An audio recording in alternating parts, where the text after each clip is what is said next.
S, ನಮ್ಮೆಲ್ಲ ಪ್ರಿಯ ವಿದ್ಯಾರ್ಥಿಗಳಿಗೆ ಇವತ್ತಿನ ಆನ್ಲೈನ್ ಕ್ಲಾಸ್ಗೆ ಸ್ವಾಗತವನ್ನ ಕೋರ್ತಾ, ಪ್ರಿಯ ವಿದ್ಯಾರ್ಥಿಗಳೇ, ಇವತ್ತಿನ ಆನ್ಲೈನ್ ಕ್ಲಾಸ್ ಅನ್ನ ಶುರು ಮಾಡ್ತಾ ಇದ್ದೀನಿ. ನಾನು ಈಗಾಗಲೇ ಹೇಳ್ದಂಗೆ ನಾನು ನಮ್ಮ HRK ಮ್ಯಾಥ್ಸ್ ಅಕಾಡೆಮಿ ನವೋದಯ ತರಬೇತಿ ಕೇಂದ್ರದಿಂದ ಪ್ರತಿದಿನ ಸಾಯಂಕಾಲ 8:30ಕ್ಕೆ ನಿಮಗೆ ಫ್ರೀ ಆಗಿರ್ತಕ್ಕಂಥ ಆನ್ಲೈನ್ ಕ್ಲಾಸ್ಗಳನ್ನ ಕೊಡ್ತಾ ಇದ್ದೀವಿ.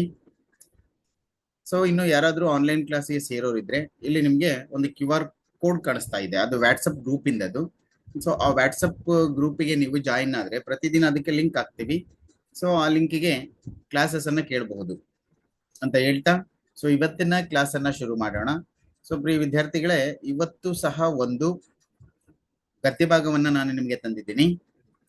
ನೋಡೋಣ ಆ ಗದ್ಯ ಭಾಗ ಯಾವುದ್ರ ಬಗ್ಗೆ ಇದೆ, ಆ ವಸ್ತು ವಿಷಯವನ್ನ ಸ್ವಲ್ಪ ಅರ್ಥ ಮಾಡ್ಕೊಳ್ತಾ ನೋಡ್ತಾ ಹೋಗೋಣ.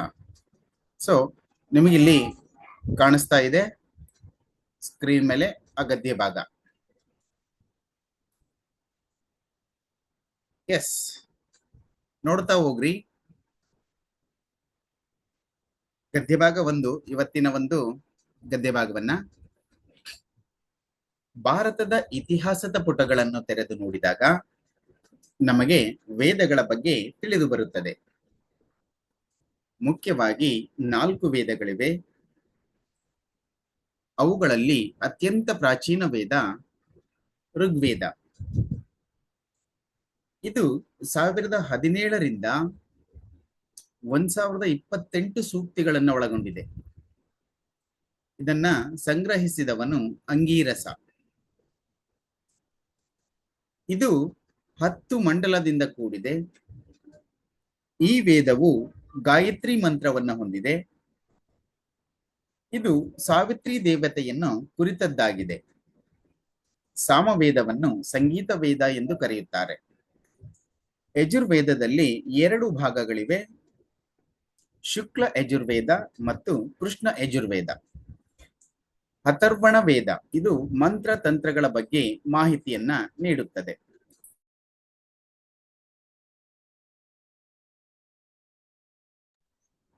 ಎಸ್,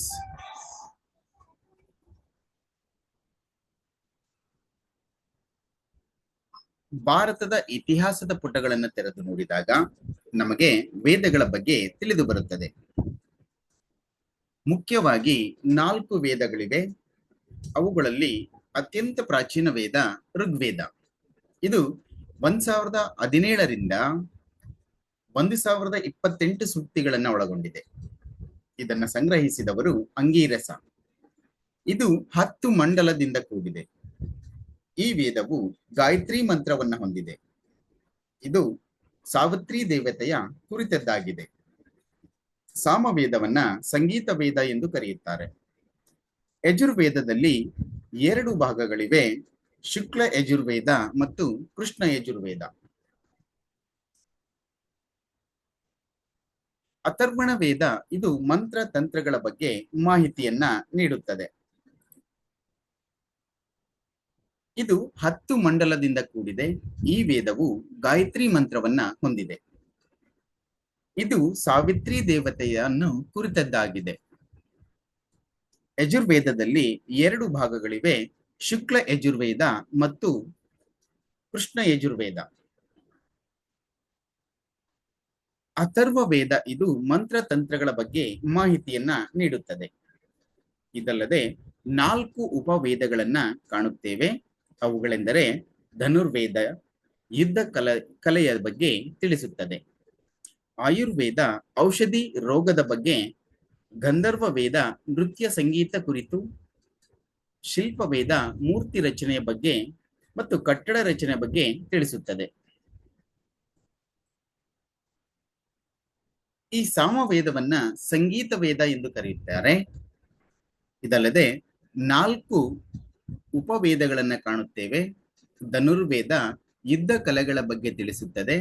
ಆಯುರ್ವೇದ ಔಷಧಿ ರೋಗದ ಬಗ್ಗೆ ಮತ್ತು ಗಂಧರ್ವ ವೇದ ನೃತ್ಯ ಕುರಿತು, ಸಂಗೀತ ಕುರಿತು ಮತ್ತು ಶಿಲ್ಪವೇದ ಮೂರ್ತಿ ರಚನೆಯ ಮತ್ತು ಕಟ್ಟಡ ಕುರಿತು ತಿಳಿಸುತ್ತದೆ. ಭಾರತದ ಇತಿಹಾಸದ ಪುಟಗಳನ್ನು ತೆರೆದು ನೋಡಿದಾಗ ನಮಗೆ ವೇದಗಳ ಬಗ್ಗೆ ತಿಳಿದು ಬರುತ್ತದೆ. ಬಹುಶಃ ಇದು ನಿಮಗೆ ರಿಪೀಟ್ ಆಗಿದೆ ಅಂತ ಕಾಣಿಸುತ್ತೆ. ಸೊ ವಿದ್ಯಾರ್ಥಿಗಳೇ ಮತ್ತೊಮ್ಮೆ ಓದ್ತಾ ಹೋಗ್ತೀನಿ ನೋಡ್ರಿ. ಇಲ್ಲಿ ಈ ಒಂದು ಗದ್ಯ ಭಾಗ ವೇದಗಳ ಬಗ್ಗೆ ನಮಗೆ ಒಂದು ವಸ್ತು ವಿಷಯವನ್ನ ತಿಳಿಸ್ತಾ ಇದೆ. ಪ್ರಾಚೀನ ಕಾಲದಲ್ಲಿ 4 ವೇದಗಳಿವೆ. ಭಾರತದ ಒಂದು ಪುರಾಣಗಳ ಪ್ರಕಾರ ಮತ್ತು ಧರ್ಮ ಇತಿಹಾಸದ ಪ್ರಕಾರ ಮುಖ್ಯವಾಗಿ 4 ವೇದಗಳನ್ನ ಕಾಣ್ತೀವಿ. ಆ 4 ವೇದಗಳು ಯಾವ್ಯಾವಪ್ಪ ಅಂತಂದ್ರೆ ನೆನ್ಪಿಟ್ಕೊಡ್ರಿ, ತುಂಬಾ ಇಂಪಾರ್ಟೆಂಟು. ಋಗ್ವೇದ, ಯಜುರ್ವೇದ, ಸಾಮವೇದ ಮತ್ತು ಅಥರ್ವಣ ವೇದ ಅಂತ ಹೇಳ್ಬಿಟ್ಟು. ಸೊ ಈ ವೇದಗಳ ಒಂದು ಪ್ರಾಮುಖ್ಯತೆ ಏನಪ್ಪಾ ಅಂತಂದ್ರೆ, ಸೊ ಆಗಿನ ಕಾಲದಲ್ಲಿನೇ ಸಹ ವೇದಗಳಲ್ಲಿ ಯಾವ ರೀತಿಯಾಗಿರ್ತಕ್ಕಂತಹ ಜೀವನ ಶೈಲಿ ಇರ್ತಿತ್ತು ಮತ್ತು ಮುಂದಿನ ಪೀಳಿಗೆಯವರು ಯಾವ ರೀತಿಯಾಗಿರ್ತಕ್ಕಂತಹ ಒಂದು ಜೀವನವನ್ನ ಮಾಡಬೇಕು ಅಂತಕ್ಕಂಥದ್ದನ್ನ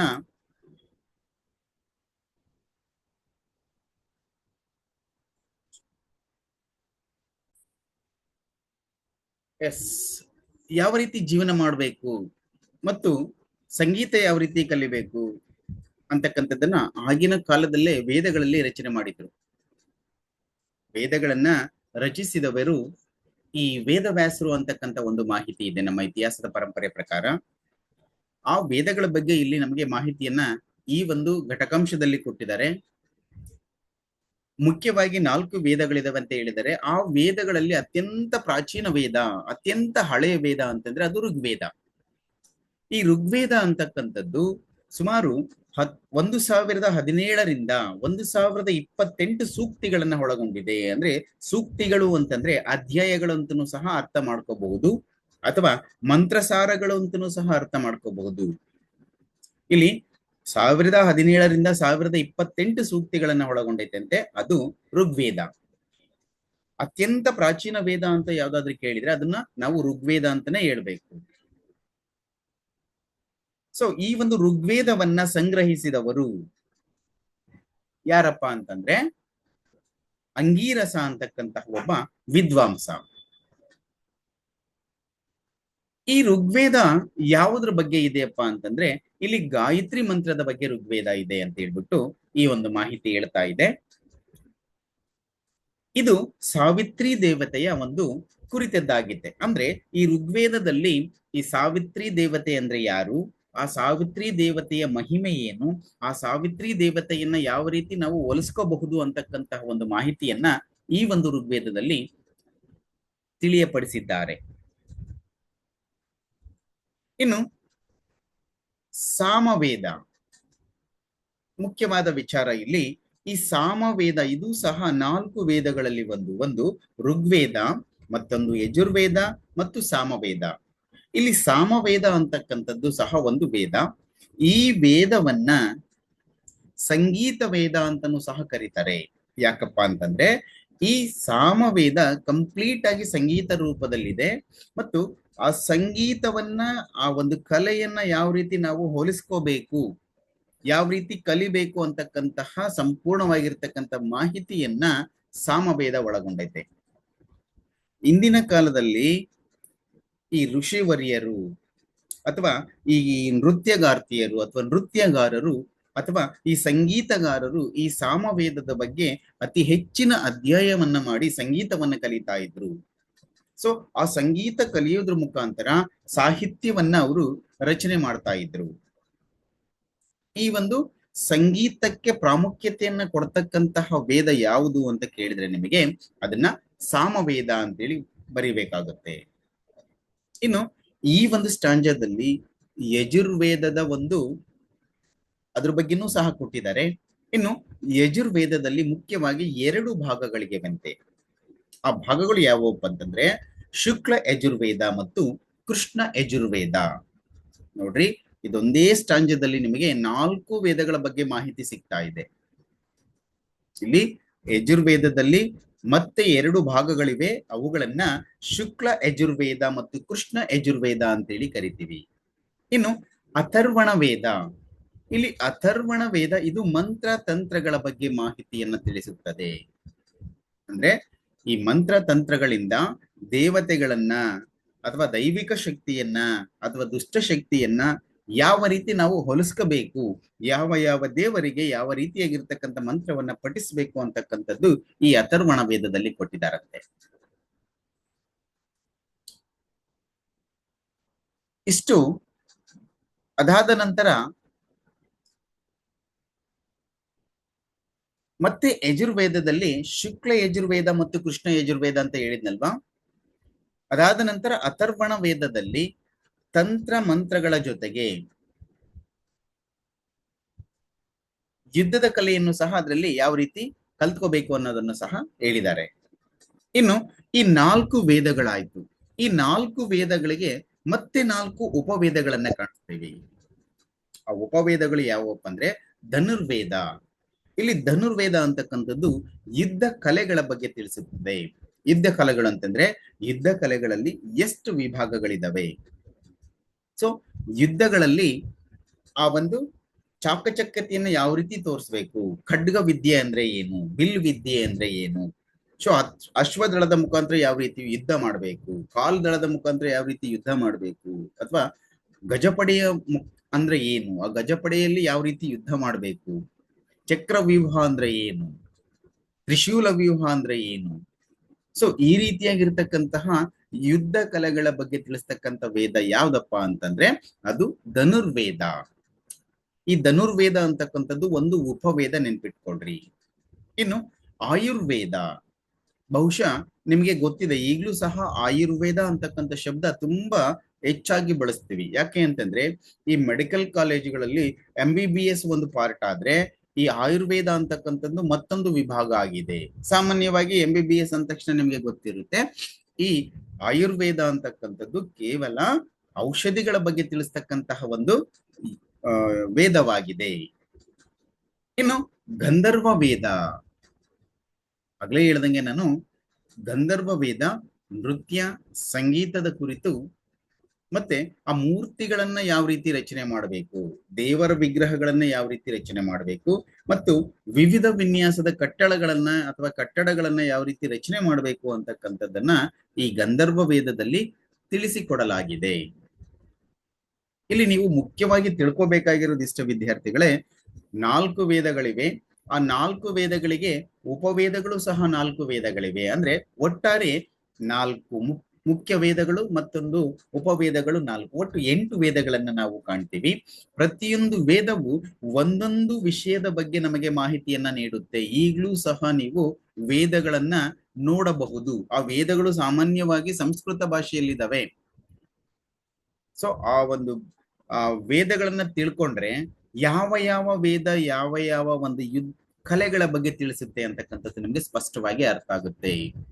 ಸೊ ಆ ವೇದಗಳಿಂದನೇ ನಾವು ಇವತ್ತು ವಿವಿಧ ರೀತಿಯಾಗಿರ್ತಕ್ಕಂತಹ ಟ್ರೈನಿಂಗ್ಸ್ ಅನ್ನ ಮಾಡ್ತಾ ಇದ್ದೀವಿ. ಆ ವೇದಗಳು ನಮ್ಮ ಜೀವನಕ್ಕೆ ಒಂದು ಅಡಿಪಾಯ ಆಗಿದಾವೆ. ಅರ್ಥ ಆಯ್ತಲ್ವಾ ವಿದ್ಯಾರ್ಥಿಗಳೇ? ಸೊ ಇದು ಇವತ್ತಿನ ಒಂದು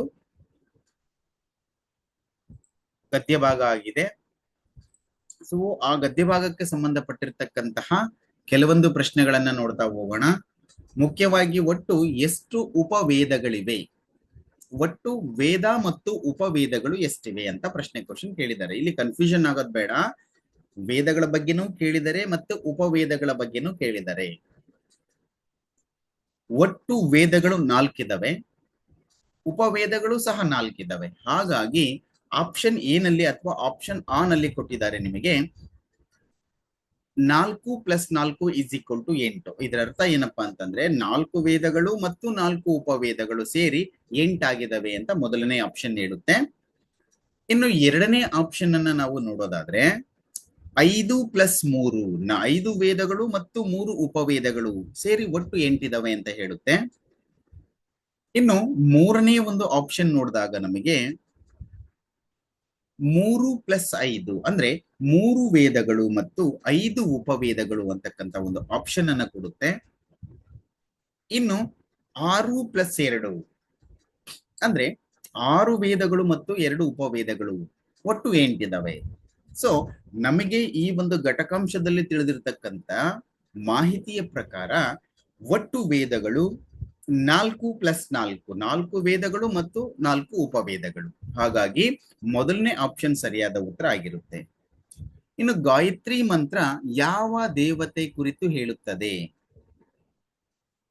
ಸೊ ಈ ಗಾಯತ್ರಿ ಮಂತ್ರ ಗಾಯತ್ರಿ ದೇವತೆಯ ಬಗ್ಗೆ ಕುರಿತು ಹೇಳುತ್ತಾ, ಸರಸ್ವತಿಯ ಬಗ್ಗೆ ಕುರಿತು ಹೇಳುತ್ತಾ, ಸಾವಿತ್ರಿ ಬಗ್ಗೆ ಹೇಳುತ್ತಾ, ಅಥವಾ ಸೌಮಿತ್ರೆ ಬಗ್ಗೆ ಹೇಳುತ್ತಾ? ಸೊ ವಿದ್ಯಾರ್ಥಿಗಳೇ, ಈ ಗಾಯತ್ರಿ ಮಂತ್ರ ಅಂತಕ್ಕಂಥದ್ದು ಗಾಯತ್ರಿ ದೇವತೆಯ ಬಗ್ಗೆ ಮಾಹಿತಿಯನ್ನ ನೀಡುತ್ತೆ. ಇನ್ನು ಯಾವ ವೇದ 2 ಭಾಗಗಳನ್ನ ಹೊಂದಿದೆ? ಆಯುರ್ವೇದ, ಋಗ್ವೇದ, ಯಜುರ್ವೇದ ಮತ್ತು ಸಾಮವೇದ. ವಿದ್ಯಾರ್ಥಿಗಳೇ, ಯಾವ ವೇದ 2 ಭಾಗಗಳನ್ನ ಹೊಂದಿದೆ? ಸೊ ನಾವಿಲ್ಲಿ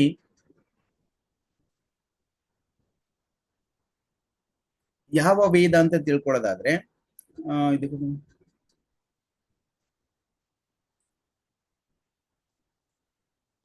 ಯಜುರ್ವೇದ ನೋಡ್ರಿ. ಆ ಯಜುರ್ವೇದದಲ್ಲಿ 2 ಭಾಗಗಳಿದ್ದಾವೆ. ಒಂದು ಶುಕ್ಲ ಯಜುರ್ವೇದ ಮತ್ತು ಕೃಷ್ಣ ಯಜುರ್ವೇದ. ಇಲ್ಲಿ ಯಜುರ್ವೇದ ಆಪ್ಷನ್ ಕ ಅಥವಾ ಆಪ್ಷನ್ 3ನೇದು ಈ ಒಂದು 63ನೇ ಪ್ರಶ್ನೆಗೆ ಸರಿಯಾದ ಉತ್ತರ ಆಗುತ್ತೆ. ಯಾವ ವೇದದಲ್ಲಿ 2 ಭಾಗಗಳಿವೆ ಅಂದ್ರೆ ಯಜುರ್ವೇದದಲ್ಲಿ ಕೃಷ್ಣ ಯಜುರ್ವೇದ ಮತ್ತು ಶುಕ್ಲ ಯಜುರ್ವೇದ ಅಂತಕ್ಕಂಥವು ಆ 2 ಭಾಗಗಳು. ಇನ್ನು ಗಾನವೇದ ಅಂತ ಹೇಳ್ಬಿಟ್ಟು ಯಾವ ಒಂದು ವೇದವನ್ನ ಕರೀತಾರೆ? ಶಿಲ್ಪವೇದ, ಸಾಮವೇದ, ಋಗ್ವೇದ ಮತ್ತು ಅಥರ್ವಣ ವೇದ. ಸೊ ಇದನ್ನ ಗಾನವೇದ ಅಂತ ಹೇಳ್ಬಿಟ್ಟು ಸಾಮವೇದವನ್ನ ಕರೀತಾರೆ. ಇನ್ನು ಕೊನೆಯ ಪ್ರಶ್ನೆಯನ್ನ ನೋಡೋದಾದ್ರೆ ಧನುರ್ವೇದ ಇದನ್ನು ತಿಳಿಸುತ್ತದೆ. ಯಾವುದನ್ನು ಧನುರ್ವೇದ ತಿಳಿಸುತ್ತದೆ? ಧನ ಗಳಿಸುವುದು, ಯುದ್ಧ ಕಲೆಯ ಕುರಿತು, ಯುದ್ಧ ಕಥೆಯ ಕುರಿತು, ಧನ ಕಾಯುವುದರ ಕುರಿತು. ಸೊ ವಿದ್ಯಾರ್ಥಿಗಳೇ, ಈ ಧನುರ್ವೇದ ಅಂತಕ್ಕಂಥದ್ದು ನಿಮಗೆ ಯುದ್ಧ ಕಲೆಯ ಬಗ್ಗೆ ತಿಳಿಸುತ್ತದೆ ಅಂತ ಈ ಒಂದು ಘಟಕಾಂಶದಲ್ಲಿದೆ. ಹಾಗಾಗಿ ಈ ಒಂದು ಘಟಕಾಂಶದ ಅಷ್ಟು ಪ್ರಶ್ನೆಗಳು ಮುಗ್ದಿದಾವೆ ಅಂತ ಅನ್ಕೊಂಡಿದ್ದೀನಿ.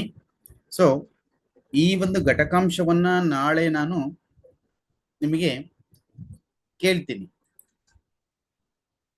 ಇಟ್ ಮೀನ್ಸ್ ನೀವು ಸಹ ಈ ಘಟಕಾಂಶವನ್ನ ಬರ್ಕೊಂಡ್ಬರ್ಬೇಕು. ಬರ್ಕೊಂಡ್ ಬಂದು ನಾಳೆ ಚೆಕ್ ಮಾಡಿಸ್ಬೇಕು.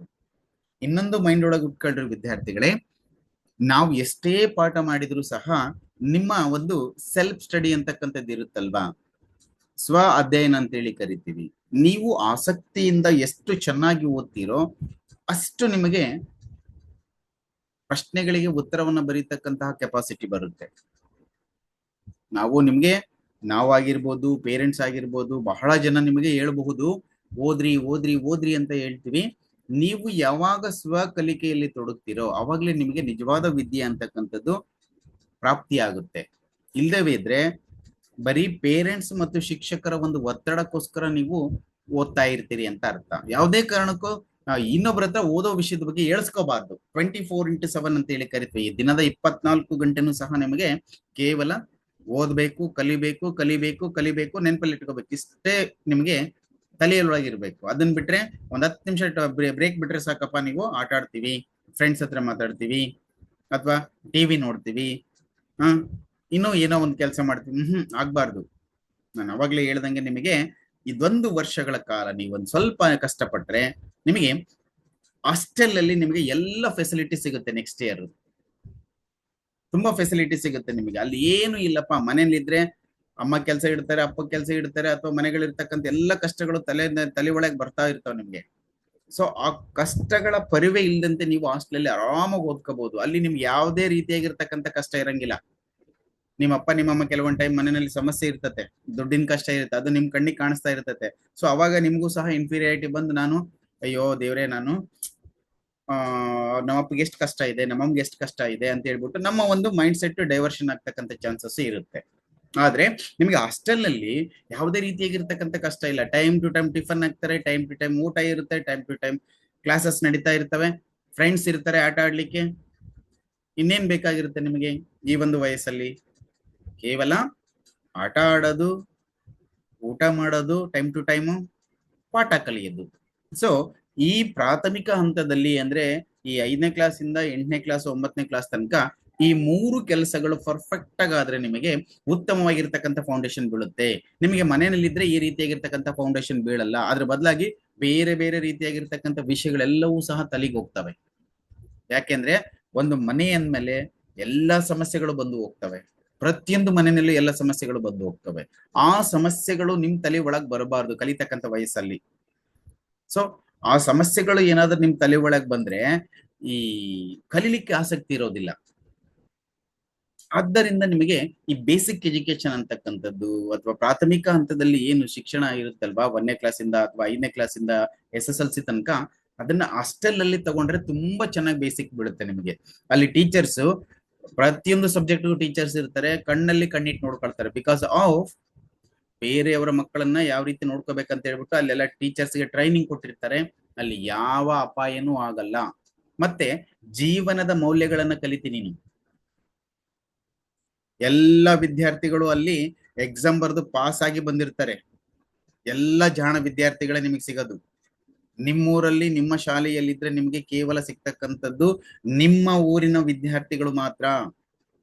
ಅಲ್ಲಿ ಬಾವಿ ಕಪ್ಪೆ ಇರುತ್ತೆ. ನಾವೇನಾದ್ರೂ ಹಾಸ್ಟೆಲ್ ಅಲ್ಲಿ ಇದ್ರೆ ಅಲ್ಲಿ ನಿಮ್ಮೂರಿನ ವಿದ್ಯಾರ್ಥಿಗಳ ಜೊತೆಗೆ ಬೇರೆ ಬೇರೆ ಬೇರೆ ಬೇರೆ ಊರಿನ ಜಾಣ ಮಕ್ಕಳೆಲ್ಲ ಅಲ್ಲಿಗೆ ಬಂದಿರ್ತಾರೆ. ಸೊ ಜಾಣರ ಜೊತೆಗೆ ನೀವು ಸಹ ಜಾಣರಾಗ್ಬಿಡ್ತೀರಾ. ಅದೊಂದೇ ಕಾರಣಕ್ಕೆ ನೀವು ಹಾಸ್ಟೆಲ್ ಹೋಗ್ಲೇಬೇಕು ಹೋಗ್ಲೇಬೇಕು ಹೋಗ್ಲೇಬೇಕು. ನಿಮ್ಗೆ ಒಳ್ಳೆ ಲೈಫ್ ಸಿಗ್ಬೇಕಂದ್ರೆ ಹಾಸ್ಟೆಲ್ ಅಲ್ಲಿ ಇರ್ಲೇಬೇಕು, ಒಂದು ವರ್ಷ, ಒಂದು 6ನೇ ಕ್ಲಾಸಿಂದ ಅಪ್ ಟು 10ನೇ ಕ್ಲಾಸ್ ತನಕ.